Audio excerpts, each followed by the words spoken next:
An air of change in the UK. Britons heading to the polls Thursday to cast their ballots in a crucial election that is expected to propel Keir Starmer and his Labour Party to power, defeating Prime Minister Rishi Sunak's Conservatives after 14 years and 5 different PMs. I don't think I would ever vote Conservative again after the Brexit vote. Boris Johnson, Liz Truss totally destroyed any confidence that I had in the party. And a party that I was a member of for quite a long time. They have got to get out. We've got to get rid of them. 14 years is way too long. I spoke with His Majesty the King to request the dissolution of Parliament. The King has granted this request, and we will have a general election on the 4th of July. The snap vote, called by a soaked Sunak on May 22nd, is being held months earlier than necessary and caught much of his party by surprise. The Conservatives have struggled to reassure voters on issues like the rising cost of living, health care and immigration.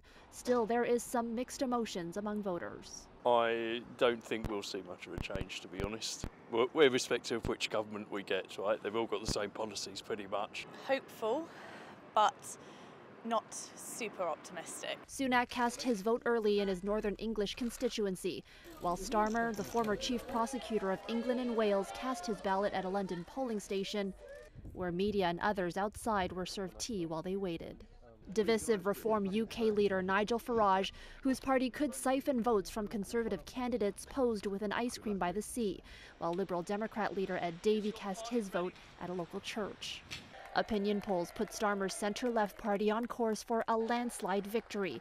As for what that would mean for Canada's current government, you would think for a Liberal government that is more aligned with the UK Labour Party than it is with the Conservatives, that would be good news, but maybe not necessarily. It's looking very much like this is more of a reaction against an incumbent government from people who are unhappy in the UK about some of the same kind of issues that voters are unhappy with here in Canada.